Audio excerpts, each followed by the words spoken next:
Um, so you know, everyone, if you haven't used Zoom every day in the last 3 months, speaker view up at the top corner, you can see a big picture of who's talking as opposed to the grid.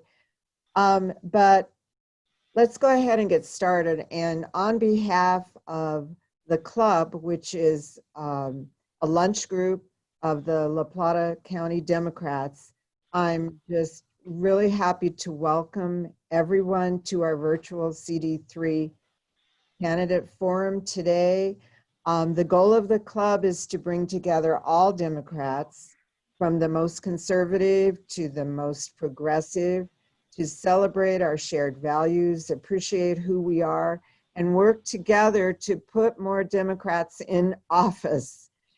So we've certainly missed seeing all of you each month at the DoubleTree, but we're so glad everyone's been staying safe at home, wearing masks and social distancing when you go out, and taking care of yourselves and your families in this really scary time. So a special welcome goes out to our Archuleta and San Juan County guests that are with us today. And we want to thank our CD3 candidates so very much for taking time out of their day today to tell us about themselves and their campaigns and to answer all our questions. So we're really lucky to have two such great candidates. We really can't lose. And whichever one of you wins the primary, we're going to go all out to get rid of that awful guy who claims to have been representing us. So before we get started, I just want to take a minute to tell you this is my ad about our auction that just went live today online called Artists for Change in a Changed World. And it's starting today. Gwen is sharing a screen with you with the way to get online to bid. It's biddingowl.com/LaPlataDems. And if you go on that site, you will see some wonderful creative artwork and jewelry and photographs, all donated to the La Plata County Democrats by local artists to help us raise money to support our candidates. So now I would like to introduce our host, Gwen Unger, who's going to give you the ground rules and get us started with our candidates. Thank you, Carol. This is the first time I've actually hosted one of these meetings, so if everything doesn't go exactly smoothly, that's the reason, but I think we've got it pretty much under control. So again, thanks for attending the luncheon. I want to talk about what the procedure is going to be here. Everyone will be muted except for the candidates, myself, and the people who will be reading questions. The rest of the people will not be able to unmute themselves. Some questions were pre-submitted, and we will be handling those questions first. If you want to submit a question during the luncheon, please use the chat feature on Zoom. So if you hover over the Zoom window, you'll see something that says chat. And what we want you to do is to use the drop-down box that's there and choose Ann, M, and Markward. Don't send your question to everyone. If you don't see Ann, M in the drop-down, then try clicking on the More button in the chat window. So I realize that's a little bit complicated, but you just can type your question in there and then we'll get to it. And I think the chat questions start about 12:50. So if you can get those in as early as possible, that would be great. All questions have to be addressed to both candidates. So we're not handling any questions that are just addressed to one of the candidates. So as we start this thing, each candidate will have 5 minutes for an opening statement. They will each have 1 minute to answer each question, and we'll alternate who answers first for each question. And then the candidates will have 3 minutes for a closing statement. And the candidates have agreed to self-manage their time, so if they run a few seconds over, I'm not going to cut them off. I'm sure they've done this before, and so they can control that. Diane will be the first candidate to speak in both the opening and closing statement parts of the presentation, but James will be the first candidate to answer the first question, and then we'll alternate back and forth. So just a couple of quick things. If you're having trouble with your internet connectivity, if you have a fairly slow connection, you may want to disable your video. For slow connections, audio only mode works better. And you can click on the video button down at the bottom until your picture goes away and it shows a red line through the button, and that will probably give you better results. The Zoom meeting is in fact being recorded, and it'll be available within a couple of days for viewing. And as Carol mentioned, if you choose speaker mode, kind of in the upper right-hand corner of your Zoom screen, then whoever's speaking will appear in a larger video box for you to see that. So hopefully this will all go smoothly. I imagine most people that are on here have been in Zoom meetings before, and we'll certainly get through this. So I'd like to welcome Dian Mitsch and ask her to give her opening statement. Thank you, Gwen, and thank you all for organizing. It's good to be back at the club with you. And as I mentioned to a few people when we were chatting early, I'm so sorry to hear about the fire on 160 near Montezuma County, and hope that the wind doesn't come up too much. I'm running for the U.S. House, the People's House, because our democracy is in danger. Lack of leadership on COVID and the murder of George Floyd have highlighted the deep structural inequality in our society. Trump's response and Tipton's exemplify what James Baldwin said so well. Ignorance allied with power is the most ferocious enemy justice can have. I've worked for justice and equality all my adult life. I've listened and brought people together for practical, science-based solutions that increase opportunity, sustainability, and prosperity for all. Scott Tipton and his multimillionaire cronies are out of touch with most people's lives and needs. Tipton works for the top 1%, not for us. Even before COVID, people here were living paycheck to paycheck. I knew that struggle firsthand as a child. I was raised by a single mom.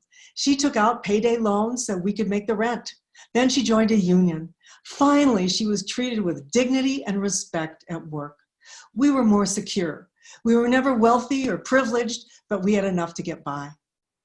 Before I ran for public office, I had a 28-year career as a social scientist, teaching and doing policy research, being a pro bono policy advisor and advocate for ranching families, conservation groups, and women's groups. That's what got me into local politics. During that time, I also worked over a decade with Mitsch Cycles, a bike manufacturer. So I know firsthand the outdoor industry and the issues it faces. My proposals to incentivize small manufacturers draw on my experience in the outdoor industry, a key economic driver now and in the future. I've worked with ranchers for 35 years. I help preserve family ranches and productive ag lands as a county commissioner and as a state rep. Working for family ag will be one of my top priorities in Congress, as will tackling climate change now and protecting our environment. That's why Senator Mark Udall has endorsed me in this primary and called me an environmental champion. I'm a seasoned, tested, trusted public servant who's led calmly through disaster and crisis, H1N1, the swine flu, catastrophic wildfires, and the Great Recession. In the Colorado House, I delivered for working families. That's why I have their strong support all across our district. I'm proud to be endorsed in this primary by the Colorado AFL-CIO, Unite Here, and United Food and Commercial Workers, and others. I'm running to use my proven skills at bringing people together and solving problems to be your voice in the U.S. House. But first, I have to beat Scott Tipton. I cut his margin in half in 2018. I learned his playbook, and I know how to beat it. This time, I started early. I've raised more than twice what I did at this point last time. In Q1, I brought in 138,000 more than Tipton did. I outraised him. From donations, big and small, in all 29 counties, all walks of life, nothing from special interests. That's what a grassroots campaign looks like. I've built a broad coalition of support from voters across every region of CD3. Unaffiliated voters and Republicans support me because of my long history of listening to them and to everyone. because I'm a proven bipartisan problem solver who's helped move our communities forward. I want to bring these skills and experience to Congress to be your strong voice. Please visit my website, dianforcolorado.com. Please call me or email me with your issues and your concerns. I want to listen to you. That's what a real representative does. And I look forward to our discussion today. Thanks. Thank you, Diane. You stayed well under 5 minutes. Next, we'd like to welcome James Iacino and ask him to give his 5-minute opening statement. Thank you, Gwen, and thank you everybody at the club for having us today. I really appreciate the opportunity to be here, and I'm sorry, you know, it was only a few months ago, I believe, when I was last there in person, and how the world has shifted since then. But I'm glad everybody's able to join today and talk about what is absolutely the most important election in our lives, and I don't want to see an election that's more important than this one. So I've met many of you, and I want to take the opportunity for those that I haven't met to introduce myself and talk a little bit about why I'm running and the issues that I hear around CD3 that are most important to everybody, and then obviously to answer your questions. So my name is James Iacino, and I'm a third-generation Coloradan. My family came to Colorado 115 years ago when my grandfather immigrated from Italy, and he got through about 8th grade and had to start working to help support the family. So he would go to the passenger trains coming through Denver from Seattle, and he'd buy oysters and put them on a little cart and push that cart around downtown Denver selling oysters and rabbit meat. And he founded our family business, Seattle Fish Company, in 1918. And we are now a proud third-generation family-owned business that's been here in Colorado for 102 years. And I started at the company when I was a kid.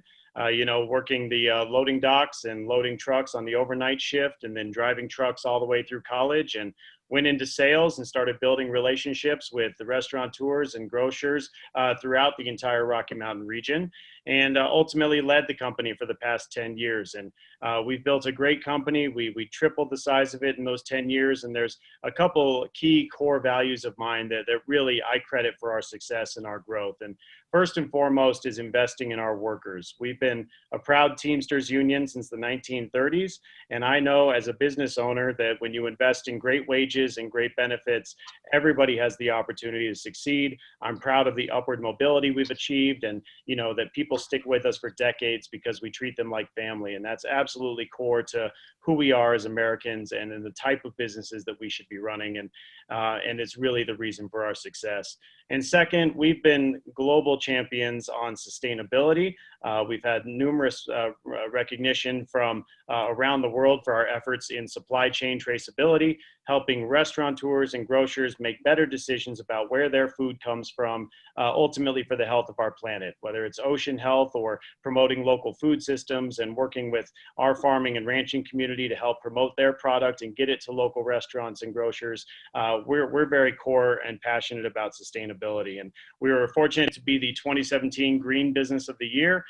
We beat Miller Coors, which we're very proud of, and we reduced our landfill waste by densifying styrofoam and recycling it by 83%, and reduced our water usage by 50%, and had the largest privately owned solar array on our headquarter building in Denver when we installed it. And so, you know, our actions speak to our internal work and our external work. And really, those are the core values of mine: investing in workers and fighting for our planet, that I want to bring to represent the people of the 3rd Congressional District who I know believe in the same things. And, you know, I moved to Ridgeway with my family, a wife and 2 young boys, a 3-year-old and a 1-year-old. And they're really the reason that I'm running for office. I am unbelievably concerned about the divisiveness that we see in our country, the rhetoric and the hatred. And I believe this is a pivotal election. And if we don't make the right choices now, I don't know that we can save our republic. And so this is absolutely something that has motivated me to do what I can for public service and go serve my country to ensure that we can get the changes we need.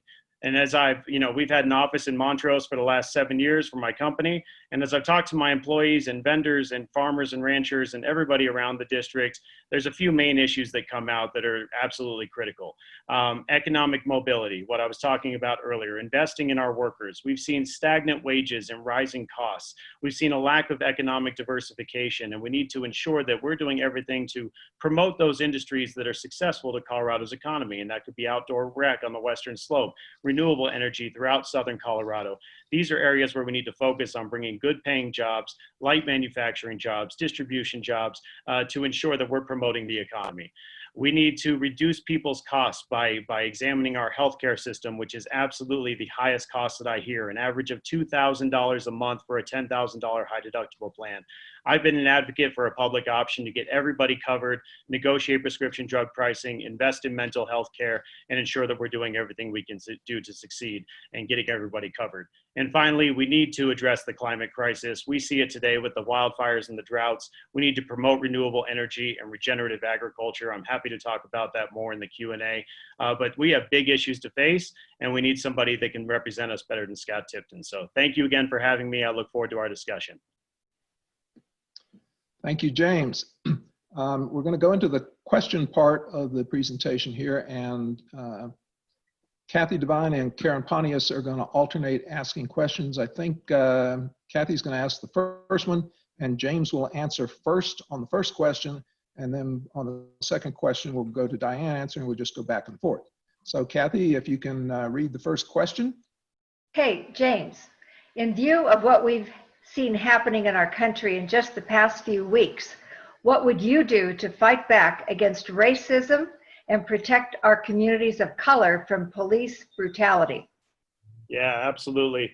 The murder of George Floyd and countless others has allowed our country now to bear witness to the systemic racism that has plagued this nation since its founding. And this is absolutely something that this country is not going to stand for. I am proud of people standing up day after day and getting together to protest and say enough is enough. We need systemic change, whether it's economic equity, healthcare equity. We've seen COVID disproportionately affect our minority communities and low-income communities.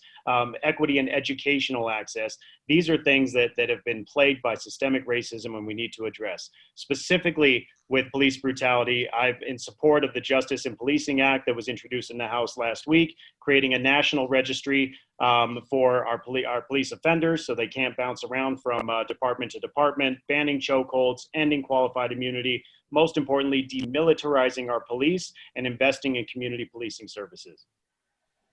Thank you. And Diane, could you please answer that question?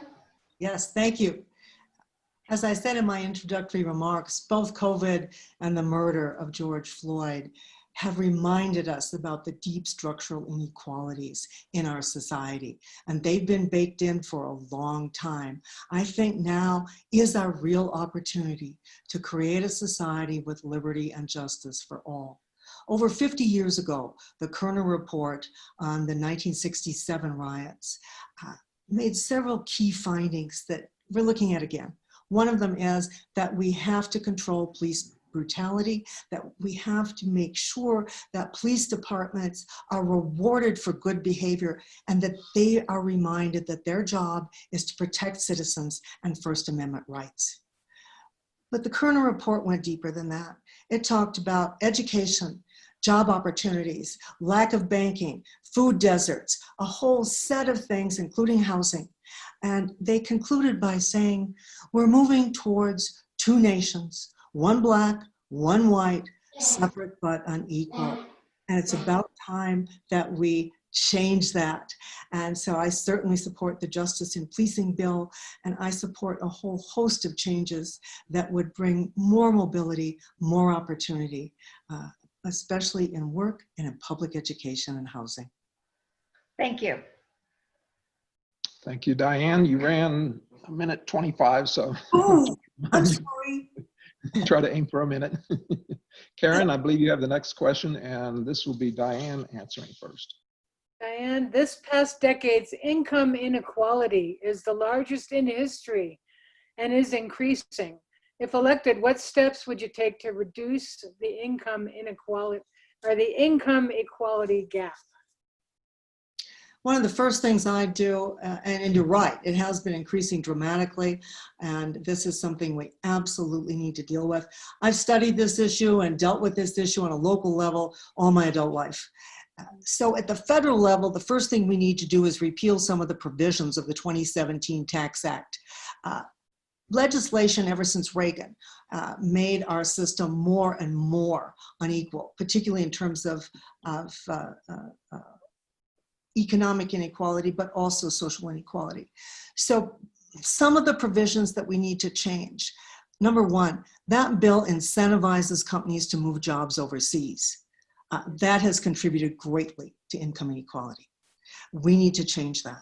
The bill has incentivized corporations to move profits overseas. That means that we don't get the revenue and we can't reinvest in our communities the way we need to so badly. And so those are two things. A whole other set of things, of course, revolve around public education. Public education is the foundation of democracy. And right now, this administration has slashed and cut and continues to do so. We've got to really beef up our Title I funding and Title II funding for public education. Okay, thank you.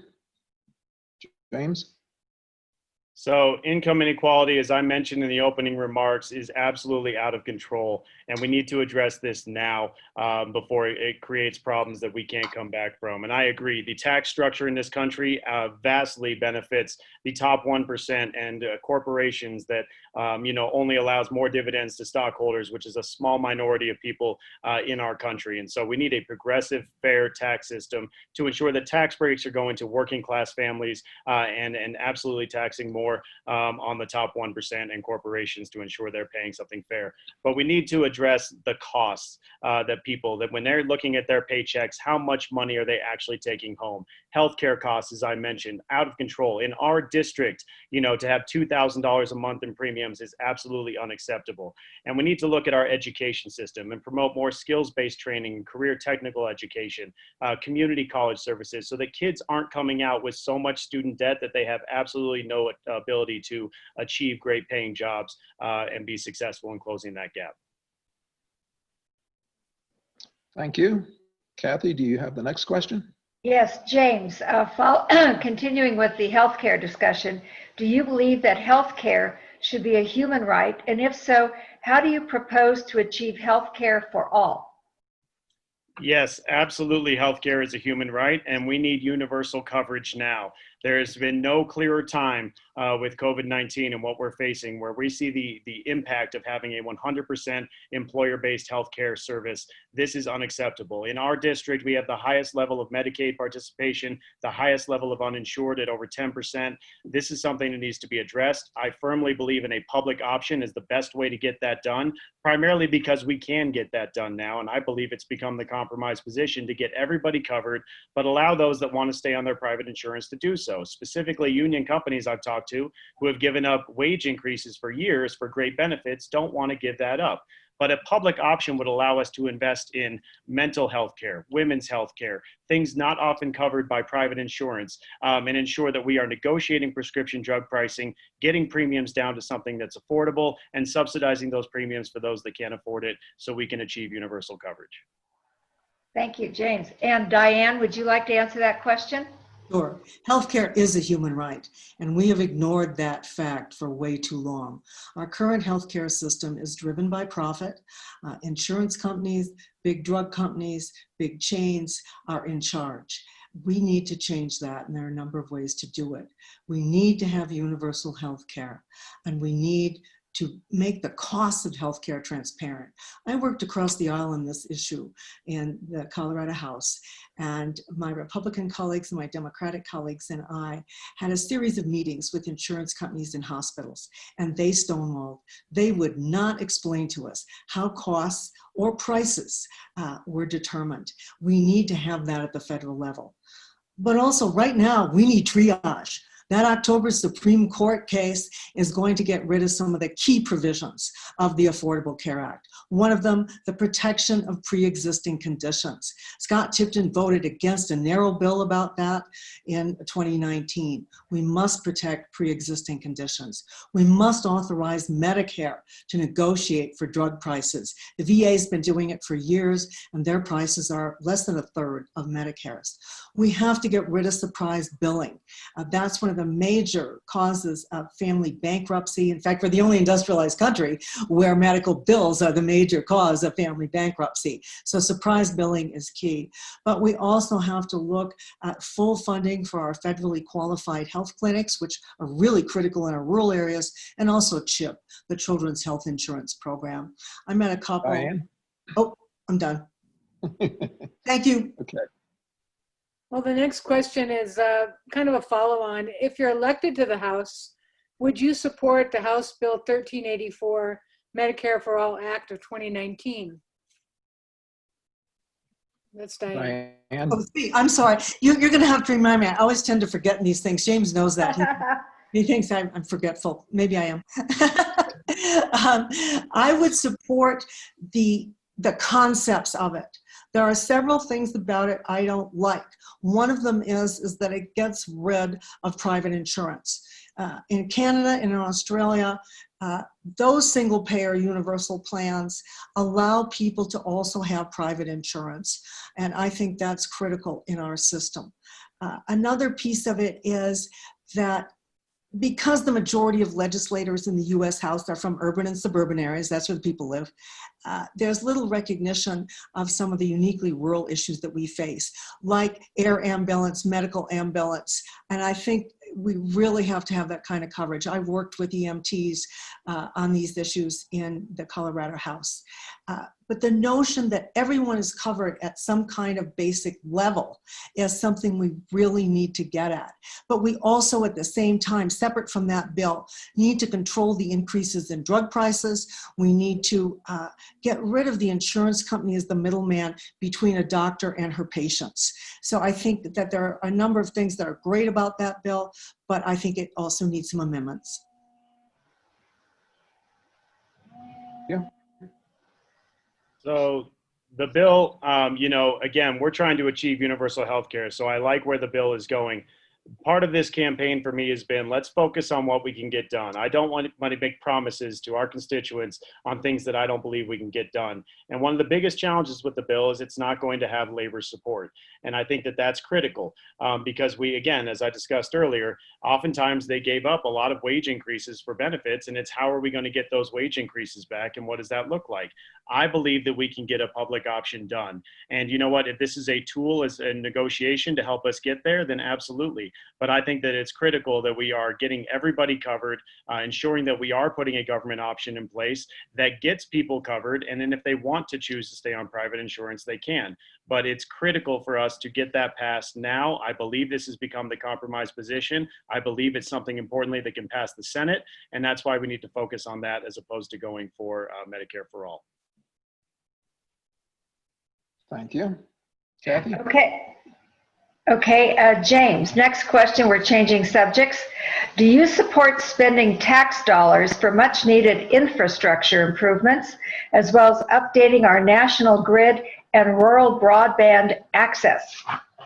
Absolutely. And this, I think, is going to be the first thing that we need to do when this new Congress starts. You have 40+ million people out of work right now, and we need to put those people to work rebuilding America. And that's something that gets bipartisan support when I talk to folks. You know, when I talk to coal workers who are about to lose their jobs and they don't necessarily want to go for computer science jobs, I understand they have skills that we can put to work right away saying, let's rebuild America. And that's something that I think this country is long overdue for. From my grandfather's generation, investing in the infrastructure that allows us to succeed. Particularly in Colorado with our budget deficits and our state limits with Tabor, we need road repair, bridges repair, sewer systems. Most importantly, our national power grid as we transition at this moment to the green new economy. We need the efficient transmission of electricity for our local communities and to provide broadband access and high-speed internet access everywhere that we can. Let's put Americans to work rebuilding this country right now.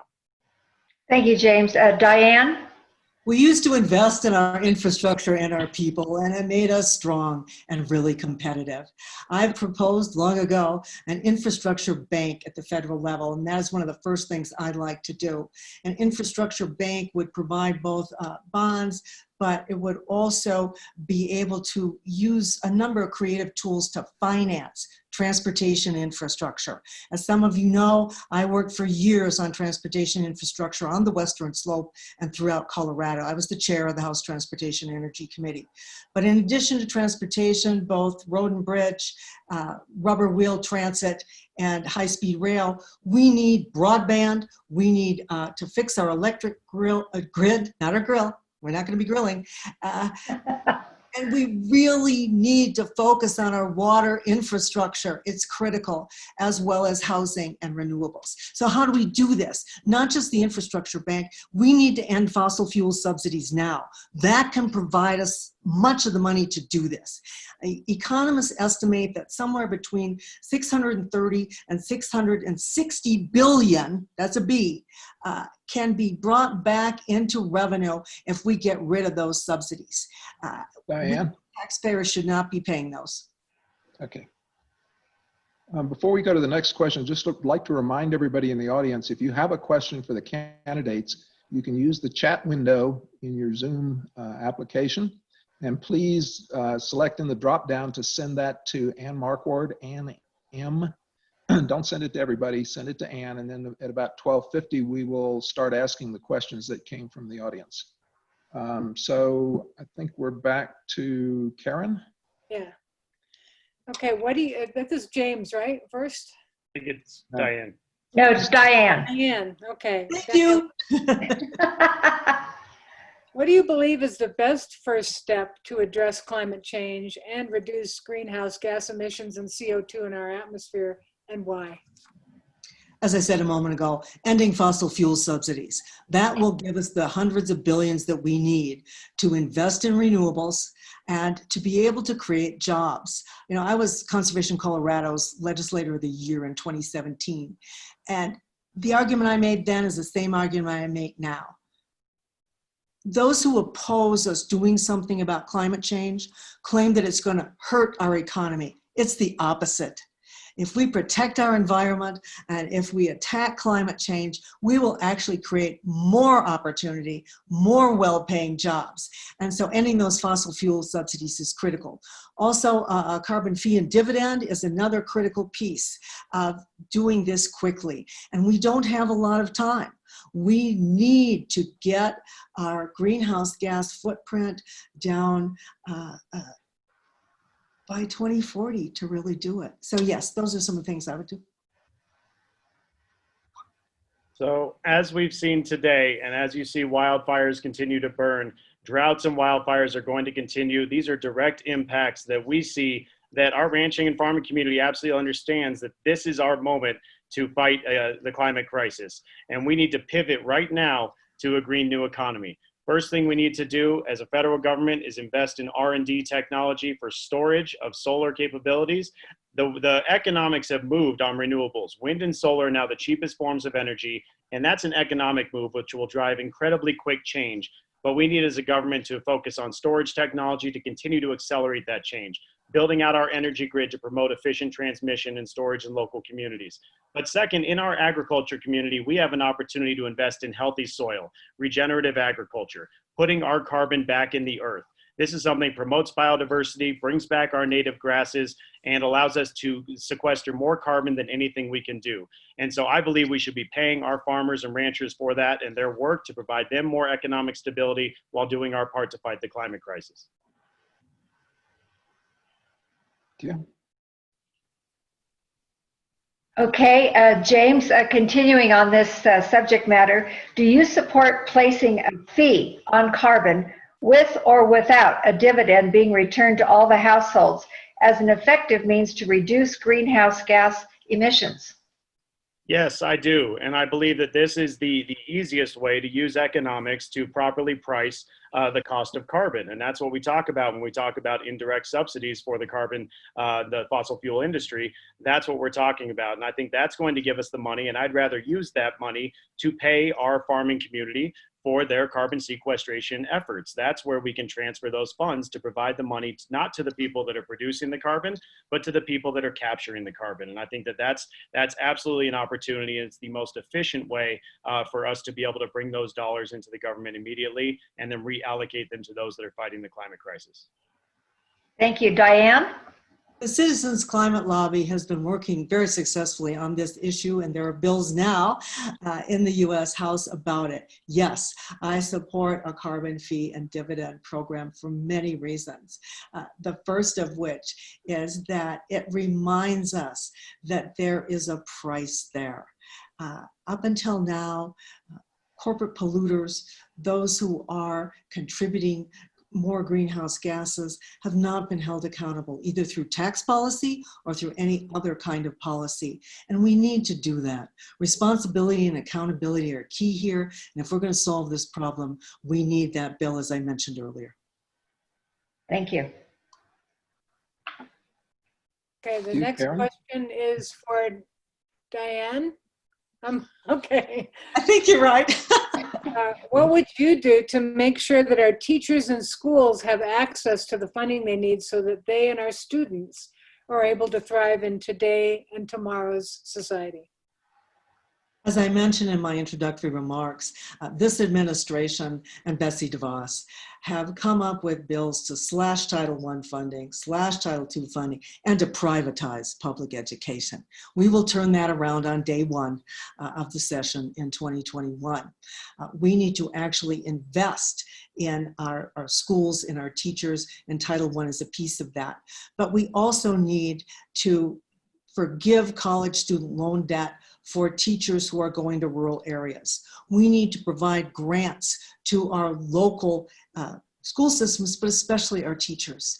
You know, when I was growing up, teachers were thought of as professionals. They were paid a professional wage, and public education was a very honored profession.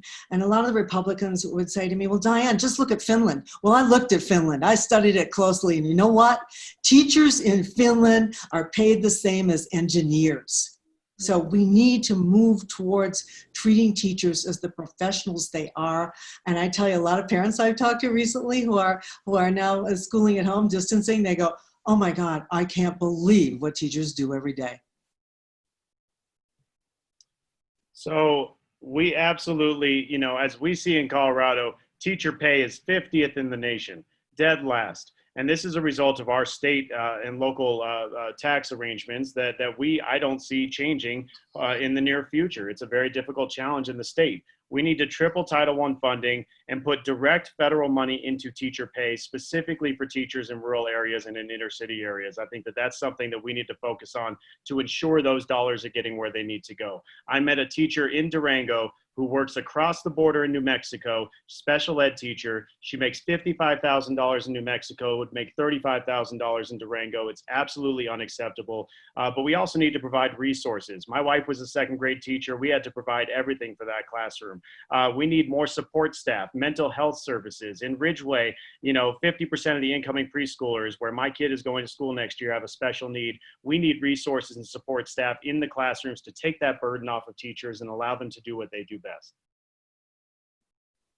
Okay, continuing talking about our children, James, according to the USDA, more than 11 million children in the United States live in food insecure homes. That means that their households do not have enough food for every family member to lead a healthy life. What would you do to reduce child poverty and food insecurity in our country? This is something I have been working on for the past decade. I'm proud to be Chair Emeritus of Cooking Matters Colorado, which many of you know.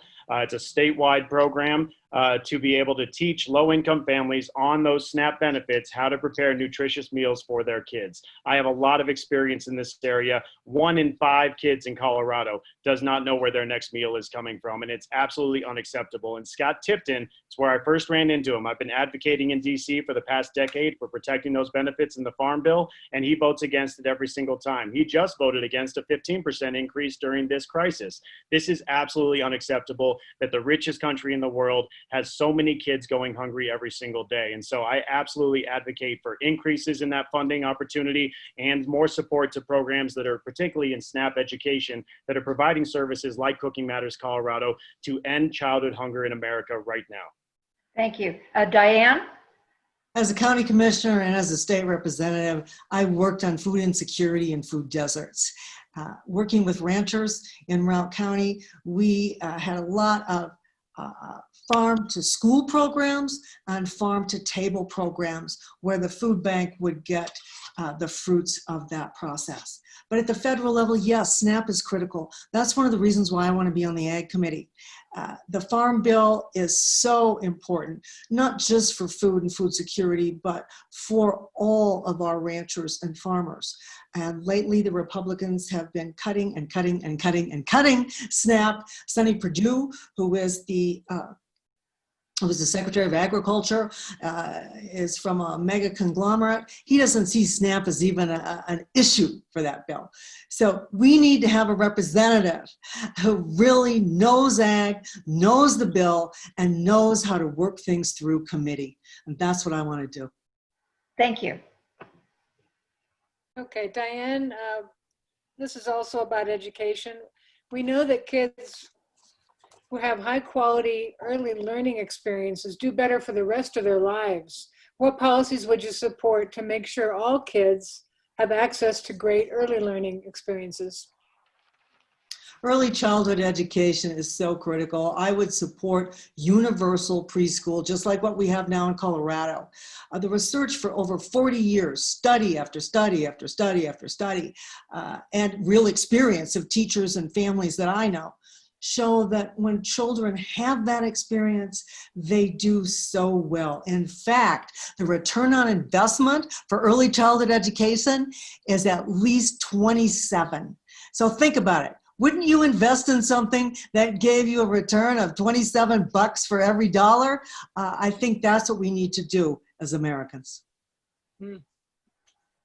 So yes, absolutely. You know, not only universal kindergarten as we see now in Colorado, universal pre-K is absolutely one of the best ways. As we mentioned earlier, the systemic injustice and the discrepancies we see in the inequalities start with education. And this is something that particularly affects our minority communities and our low-income communities. When they do not have access to that early education, they have a far less likelihood of succeeding in the future. And so absolutely, if we are going to address the structural injustice in this country, we need to invest in early childhood education and make sure that it's accessible for all to help level the playing field. There is nothing more important than early learning. I firmly believe that it is our role as a nation, if we want to be successful, to invest in the healthcare and education of our citizens. When we do that, we will create the strongest country on the planet. We will make sure there is equity, and we will reduce income inequality. And it starts with early childhood education. James, additionally, do you have any plans to provide affordable child care for parents so they can go to work and the children can go to school? Yes, absolutely. I think that this crisis has shown, as Diane just mentioned, when parents are at home having to take on the burden of teaching right now and trying to work, we see the need for childcare more than ever. And I was, I was encouraged to see Colorado start to propose it. And unfortunately, with a $3.3 billion gap, that's something that we're not going to be able to cover. And so I think at the federal level, again, if we want to increase economic productivity and address these structural insecurities, right? I mean, if you have two parents working, it is very difficult if you have lack of childcare access. And so it's absolutely critical that we invest in childcare access so that we can increase the economic productivity of those workers that need it the most. These are folks that want to work, they want to be able to provide for their families, and they're trying, but they can't afford it with the high cost of childcare. They can't afford it with the high cost of housing and healthcare. That's where we can address it at the federal levels. But let's invest in the education and health of our citizens for our success. Thank you. Diane? When I was a Routt County Commissioner, I worked very closely with the Early Child Care Network in Routt County. And then when I was a state rep, I worked with the one in Eagle County. Child care is critical.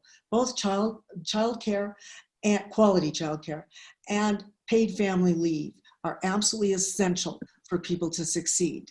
It makes them more productive, and it makes them less stressed out at work. When people know that their kids are in good childcare, they're able to concentrate on what they want to do at work.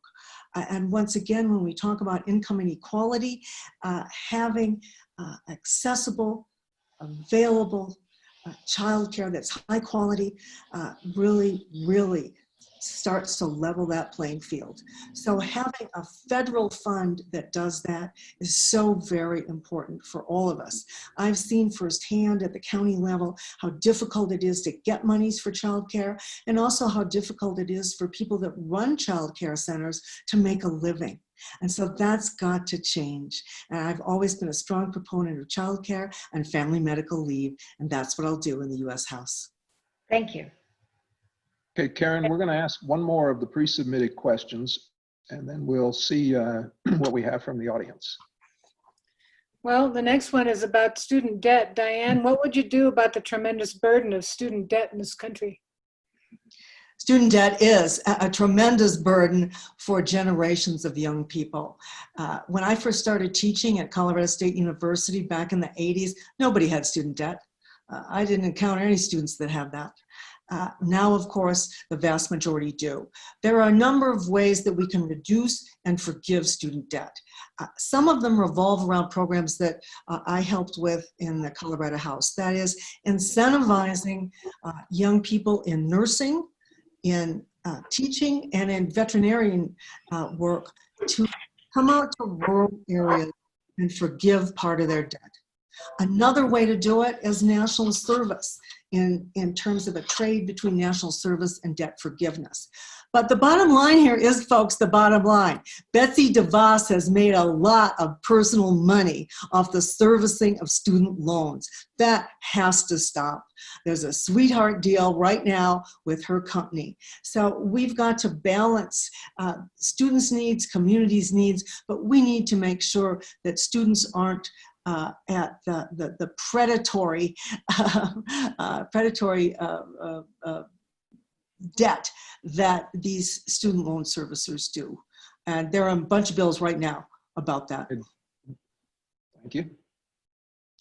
So reducing student debt is absolutely critical. It is one of the biggest things that's holding us back from achieving that income inequality reduction that we've been talking about.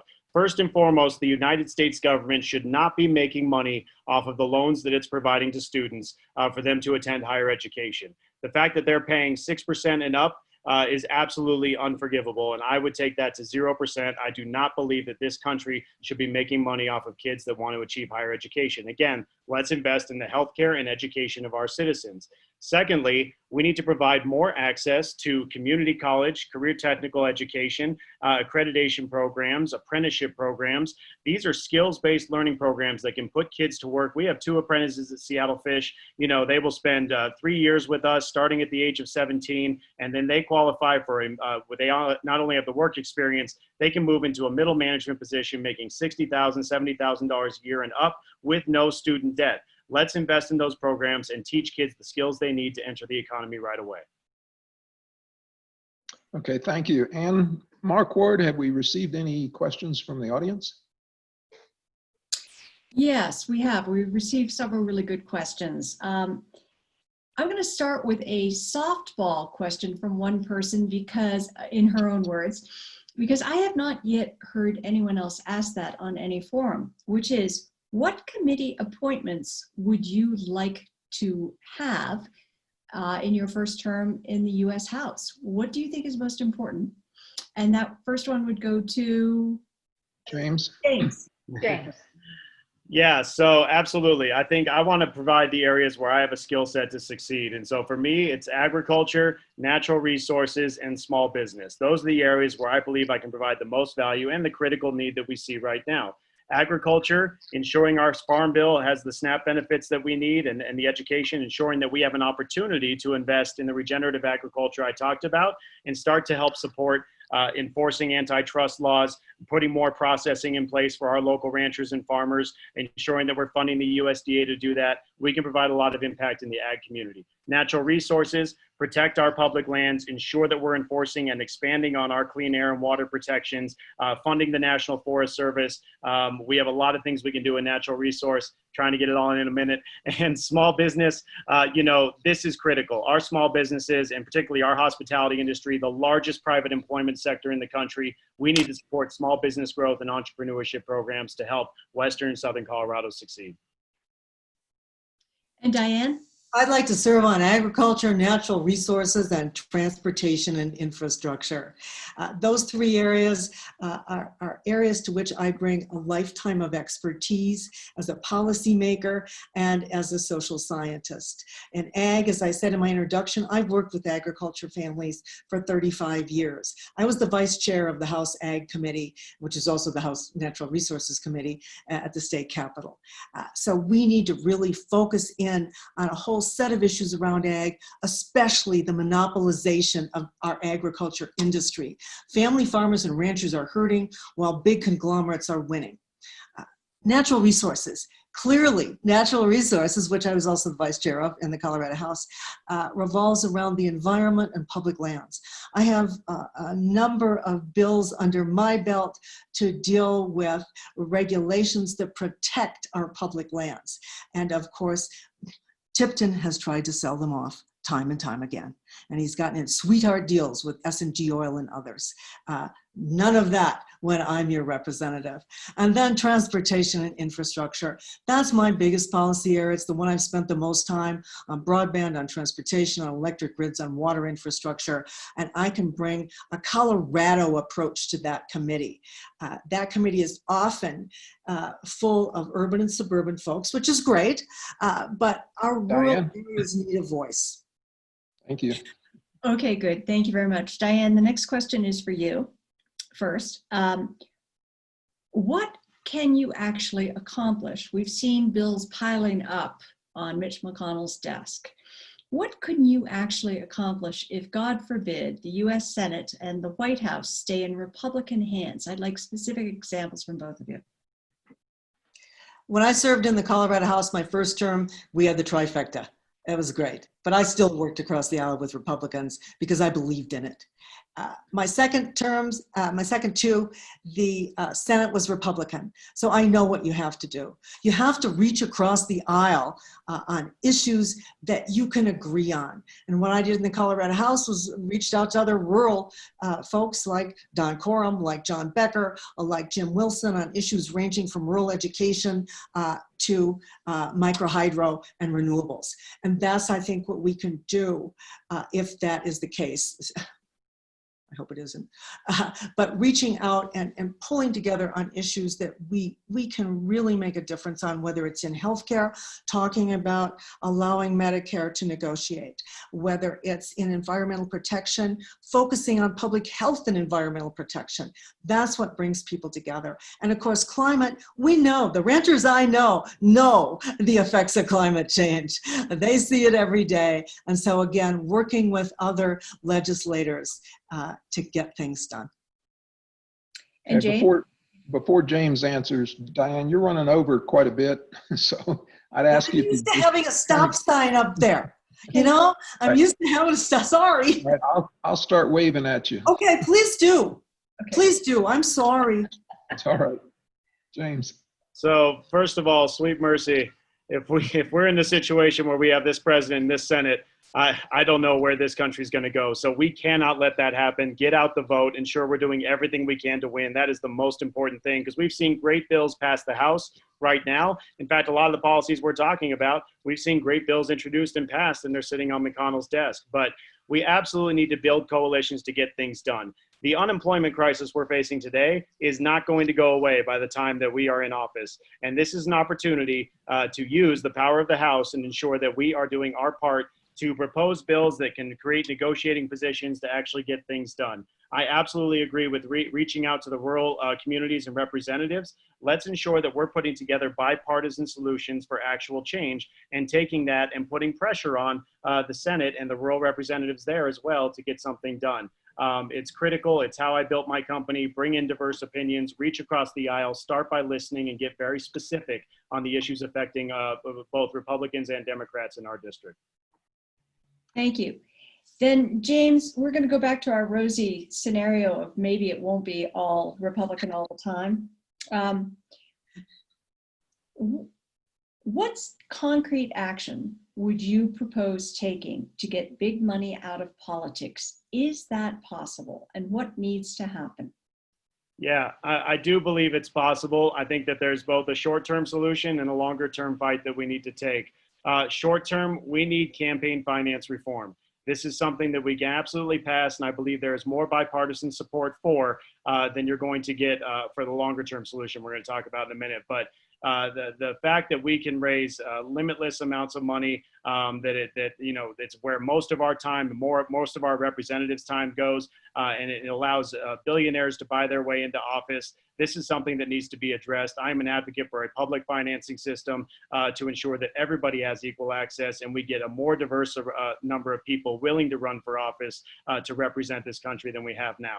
Longer term, if we want to get dark money out of politics, we need a constitutional amendment. That's something that's clear. Obviously, that's going to take a much longer runway, but we need to have that conversation. We need to propose the legislation, and we need to find a way to get that done so that we can get the special interests out of politics as we see it today. Thank you. Diane? What we've seen since Citizens United is an astronomical increase, not only in dark money, but in the very amounts of money that go into campaigns. And let's not forget lobbyists either. You know, I've dealt with lobbyists firsthand, and that's critical. So what do? In the long run, we have a constitutional amendment to end Citizens United. But in the short term, what we can do is focus on bills like the Disclose Act. What that bill would do is it would require all of the new types of IRS groups that were brought in by both McCutcheon and by Citizens United to disclose their donors. There's nothing in that Supreme Court decision that prevents that. So disclosing donors is critical. We as taxpayers, as citizens, should know who's giving money to people who are running for office. And we also need to make it easier for more people to run. And certainly public financing, which came in the post-Watergate reforms, we need to get that back.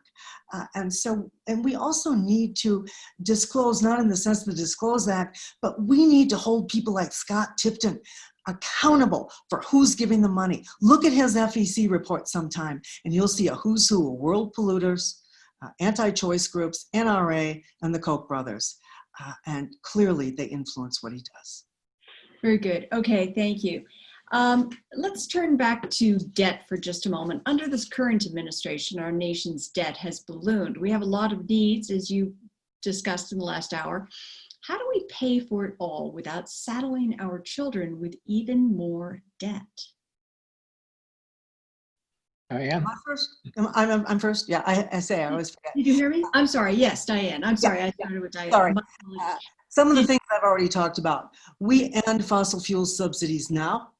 We pass bills that prevent corporations from parking their profits overseas.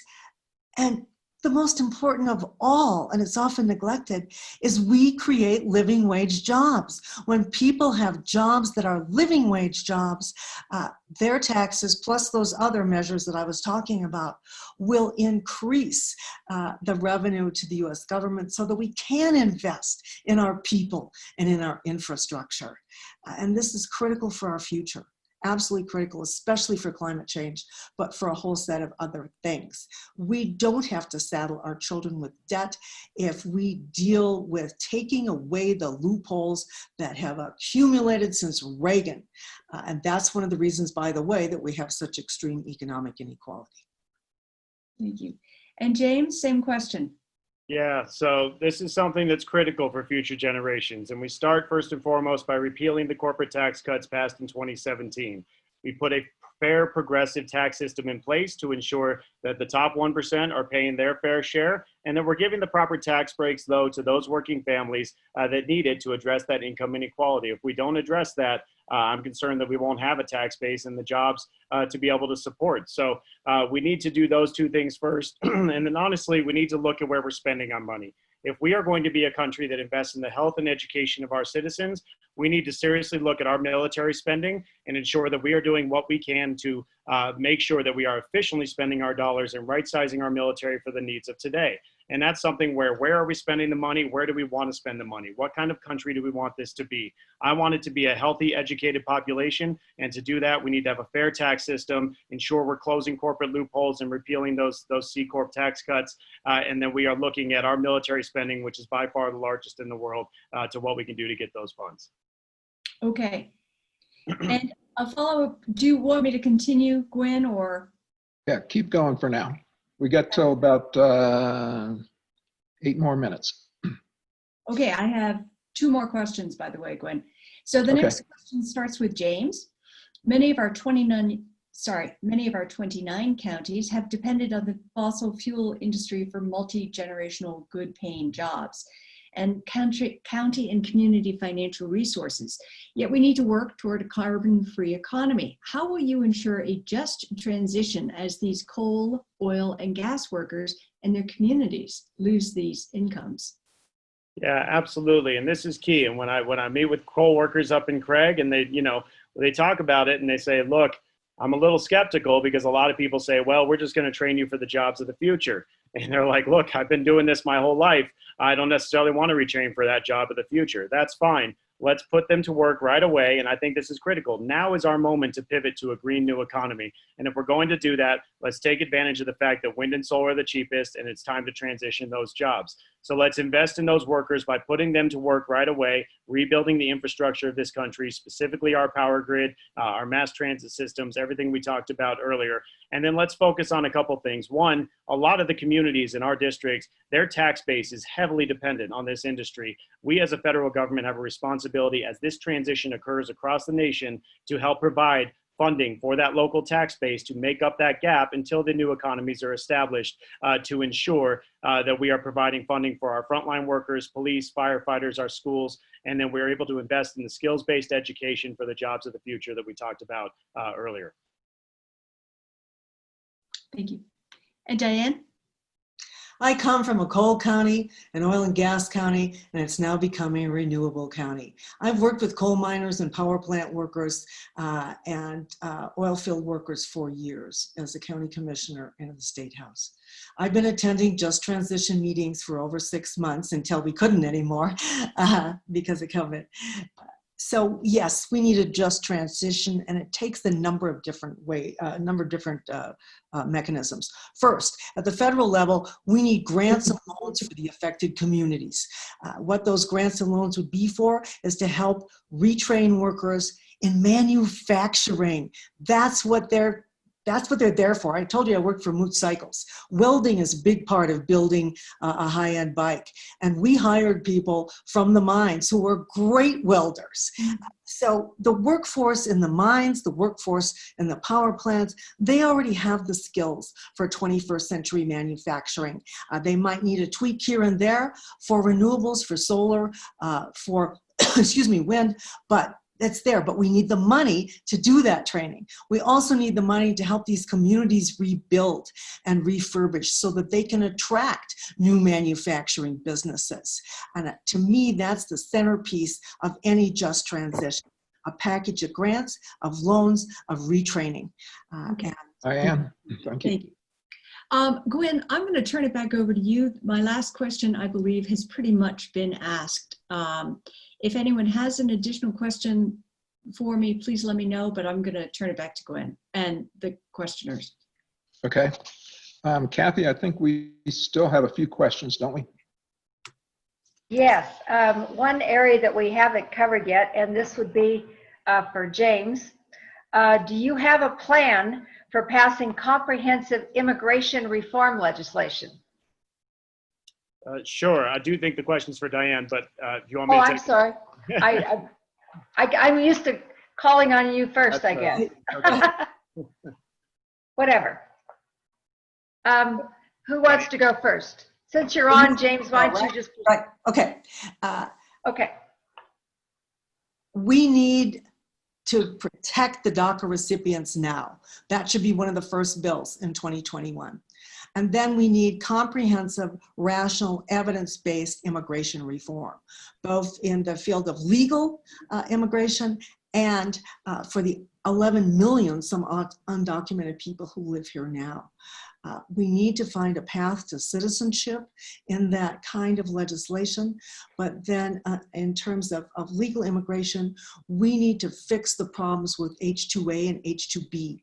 Two of our major industries depend on them, hospitality and agriculture. And so we've got a lot of work to do.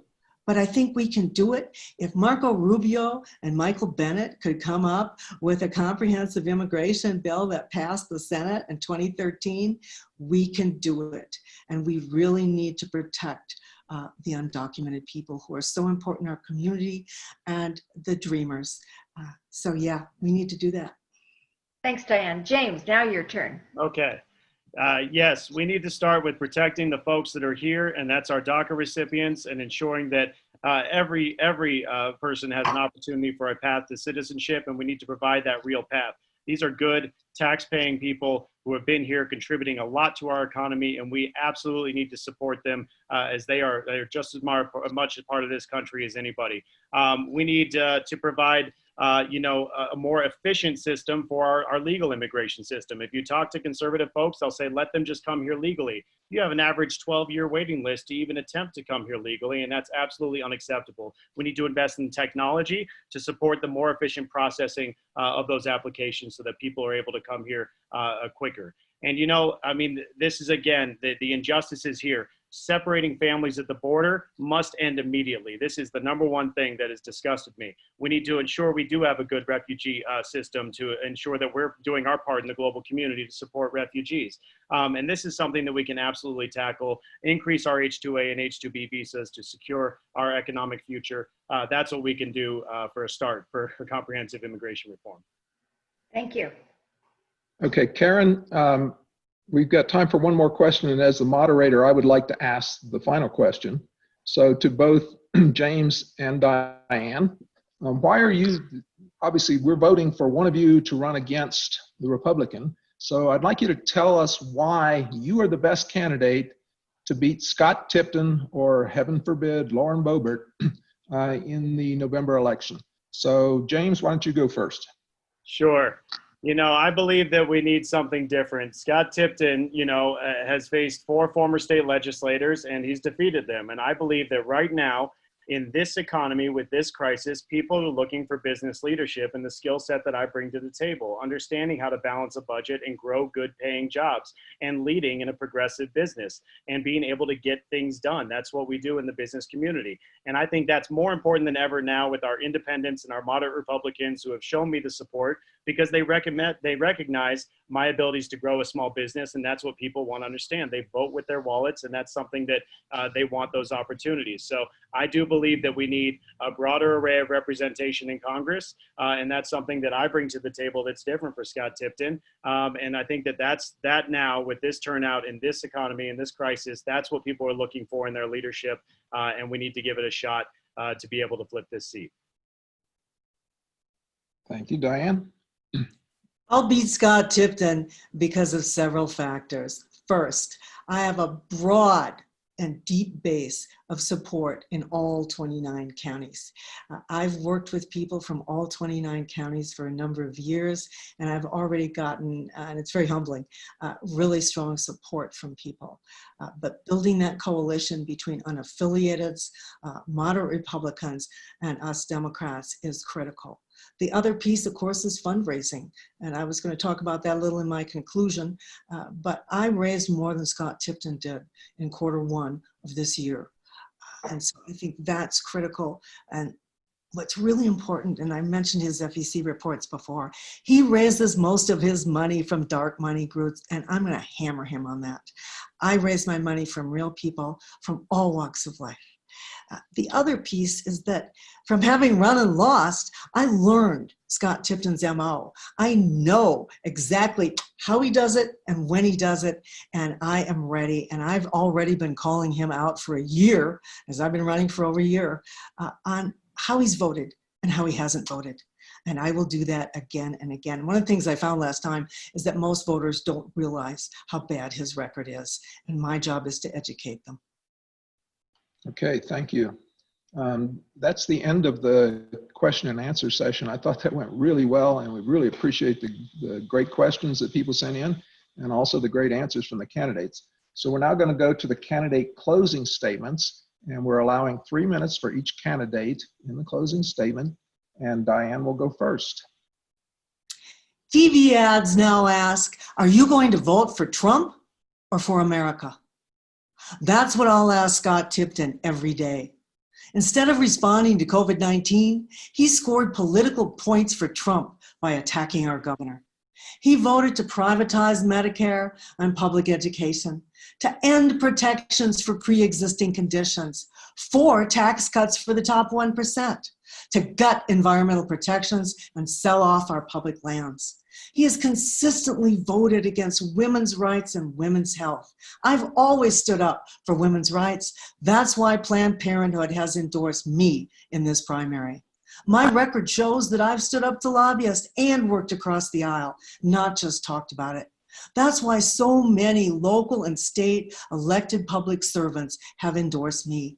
I'm proud to be endorsed, as I said earlier today, by Senator Mark Udall, by former Gunnison Commissioner Paula Swenson and current Eagle Commissioner Kathy Chandler Henry, former state representatives Millie Hamner, Joe Salazar, and Sal Pace from Pueblo, the current state representatives Dylan Roberts and Danea Esgar from Pueblo, to name a few.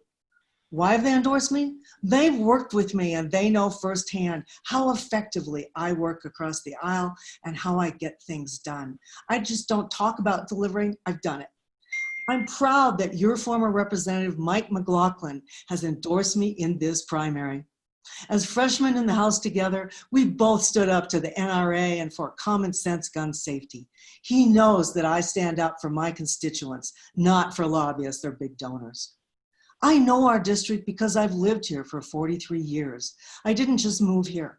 I was a community advocate and volunteer long before I ever ran for office, working side by side with neighbors and with Club 20 as an officer of that group, year after year, to make our communities more vital and resilient. As an elected public servant, I listened and delivered, and I have high name recognition and a broad, deep coalition of supporters. I know Tipton's playbook. I know exactly how we'll go after a Democrat, and I know how to combat that. During my service in the Colorado House, I was recognized for getting things done and not playing politics. In 2015, 2 ag groups named me Legislator of the Year. The prominent Republican group said, at the Capitol, there are politicians and there are statesmen. Representative Mitch Bush is a statesman. She always looks to Colorado's future, not just her next election. That's what we need in Washington. That's why I'll beat Scott Tipton, and I'd be honored to have your vote. Thank you. Thank you, Diane. James? Yeah, first of all, thank you so much to the club. Thank you, Gwen, Ann, Kathleen, Karen, everybody for putting this together. I really appreciate the opportunity to see you all. You know, what's most important in this election, hands down, is that we win. Not only that we win this seat, but that we win the Senate and we win the presidency. We need people to turn out and to be fired up and engaged to go do that. Now is the time. Everything that we just talked about and the great ideas that we have for a vision for this country that's going to be much better than it is right now, we cannot do if we do not get rid of Scott Tipton, who is enabling this administration at every step, representing the special interests, not representing the people of this district. He needs to go, and we need a candidate that can beat him. As I mentioned before, you know, he has not faced a business candidate. I believe that that's appealing in this Republican +6 district of folks that, you know, understand and want small business opportunities and opportunities to invest in good jobs and be able to grow and take home more money at the end of the day. They are looking for somebody with that experience, and he has not faced that yet, and that's what we're going to bring to the table to get that coalition. I'm proud to have an incredible team and a lot of support. We were proud to see the party support and winning top line at state assembly, including 71% of the vote out of Pueblo. which is absolutely critical to winning this district. We did not win Pueblo in 2018, and we absolutely need to ensure that we can beat Scott Tipton. And we have a great team behind us that's shown us incredible support. You know, from former Secretary Ken Salazar, former Congressman John Salazar, former State Senator Gail Schwartz, Attorney General Phil Weiser, and over 30 former elected and elected officials around the district, including the mayor of Durango and the Durango Herald that just endorsed us the other day. I am proud to have the support of this district because they know that I'm a candidate that can win, and that is absolutely critical. So we need real representation in DC. We need more diverse representation and somebody from different backgrounds. And again, we absolutely have to win. I cannot overstate that because it's critical that we have somebody that is not trying to pull us back, but is trying to move us forward. And so I'm proud of the support we've had. I'm proud of the opportunities we've had to engage voters around this district, to bring fresh new ideas on how to tackle healthcare, economic growth, and the climate crisis, and understanding of the ways we can do that within our district. That's what I bring to the table. I can assure you that you know, we are going to finally beat Scott Tipton, because now is the time. Now's when we have the energy. Now's when we have the candidate to do it. I would love to have your support. Thank you again for putting this on today. I love the opportunity to engage with you. For more information about me and the campaign, please go to jamesforcolorado.com. Now is the time. We have over 70 active volunteers calling and phone banking and writing postcards. Get engaged. Let's win this election. Let's win every election. Ensure that we're doing our part to flip this red to blue. Thank you. Thank you, James, and thank you, Diane. We really appreciate your taking time out of your, I know, very busy schedules to meet with us. And if we were all together, we'd give you a big round of applause, but I know that doesn't work very well over Zoom. So again, as both candidates have said, you know, we have absolutely got to get out and get the vote out and make sure that we do win this election, because this is, I mean, I've been around a long time, and I'd have to say this is the most critical election we've ever seen. So I am going to attempt to share my screen here with a couple of slides that have some information you might want while Carol does her closing announcements. Okay, hi everybody. Again, I just want to thank every one of you for being here for this really interesting forum. I have to tell you, this was Gwen's idea to try to get the club going again, even though we're virtual and we're not eating all that delicious food at the DoubleTree. But a special thanks to our two great CD3 candidates. And if you want to learn more about either or both of them, again, their websites are jamesforcolorado.com and dianeforcolorado.com. I think we all can remember those easy website addresses. So I wanted to tell everyone also that we have another Democrat running in CD3, but it's for the Colorado Board of Education. The Board of Education has 7 members, 1 from each of the 7 congressional districts. And our Democratic candidate is Mei Ling Simpson. And if you'd like to learn more about her, her website is Mayling, M-A-Y-L-I-N-G, for schools.com. And speaking of congressional districts, if you haven't done so, please fill out your census form, because it's predicted, if everybody fills out their census form, that we will get more representation in Congress than we have now. So I also want to let everybody know that we will have our next virtual, the club lunch meeting. I hope you enjoyed your lunches today, on July 14 at noon.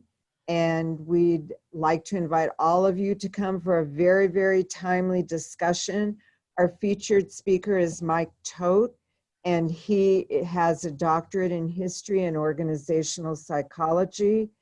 And he will be speaking about when and how did we become so divided, and the historical roots of our divisiveness, plus short and long-term consequences, and whether there are solutions out there to this problem we talk about all the time.